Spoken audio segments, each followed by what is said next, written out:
huge statue of Lenin, the founder of the Soviet state, was toppled by protesters in the Ukrainian capital Kiev today. Hundreds of thousands of people turned out to challenge their government's plans to forge closer ties with Moscow rather than the European Union. Lewis Vaughan-Jones reports. This is a statue of Lenin, symbol of a Soviet past. Pulled backwards off its plinth, people want a new direction here, looking west. As political messages go, this was blocked. People are just tired of this government and all of the things which is happening in our country. At the rally in the heart of Kiev, the decapitated head of the statue was centre stage. Tens of thousands of people have been protesting here. They are mostly anti-government and pro-Europe. They're angry that their president didn't sign a deal that would have brought them closer to the European Union. They have called for the government to go within the next 48 hours. Lewis Vaughan-Jones, ITV News. 3 men believed to be victims of slavery have been rescued by police. Officers today raided 3 traveller sites and 3 other properties in the West Country. 2 people have been arrested in connection with alleged slavery offences. 6 people have now been arrested over new allegations of corruption for cash in football. The arrests came after the National Crime Agency received fresh information from the Sunday newspaper. Ben Chapman reports. It's an admission that strikes at the credibility of English football. A professional player appears to boast that he got sent off in exchange for money.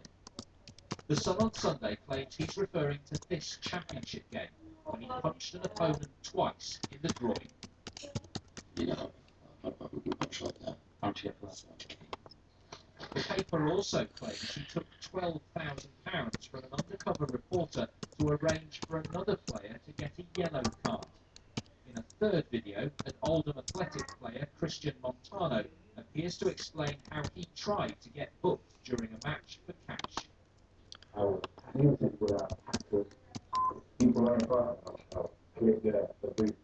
Later, he agrees to do it again. His club has suspended him and launched an internal investigation. This is the second fixing scandal to hit football in as many weeks. 4 people have been charged in a separate investigation into alleged result rigging. But this will worry fans and the authorities more because arranging incidents on the pitch, like yellow cards, is easier to do and harder to detect. This former sports minister says it needs to be taken as seriously as doping. That means banning players for life if they get caught in these types of activities, which are both illegal, but also bringing their sport into disrepute as well. Neither of the players in the video have responded to the allegations. The FA and Football League say they're working with the authorities. Ben Chapman, ITV News. And finally, from here in South Africa, there is one man mourning today who gave us his unique perspective on the way this country was changed by Nelson Mandela.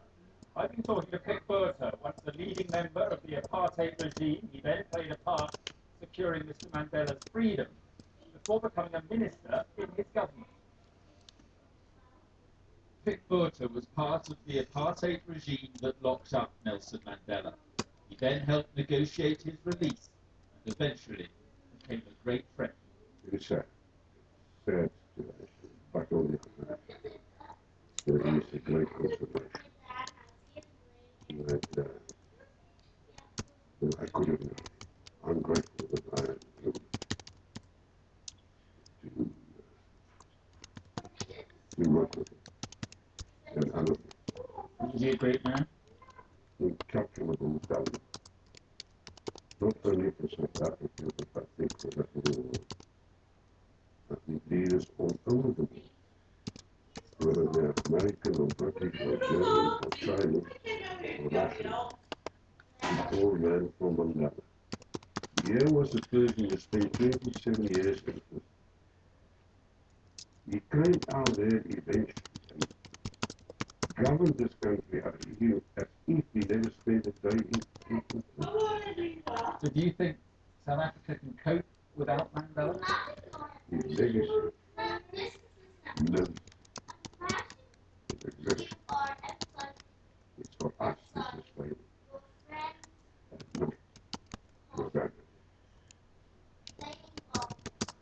Big vote there on the legacy of Nelson Mandela, and that is it from us this evening, from James in the studio and from all of us here in Soweto. Good night. Thank you for watching.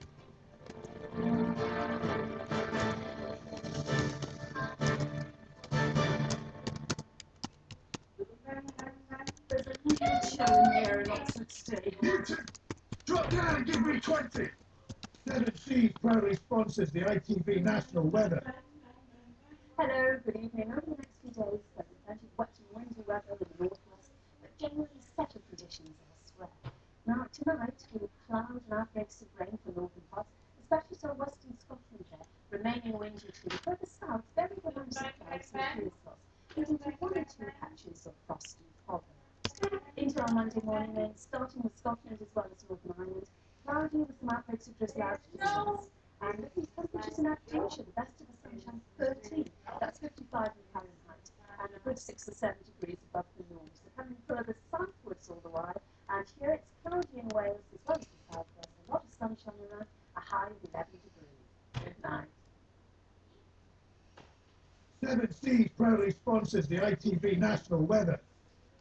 So you're writing a book about Lucky Luke and what happened. So what did become of it? Nobody will tell you. He gambles away thousands every week. He gets very angry. I'm beginning to complain about the amount of time I spend here. This is what I do, this is how I earn my living.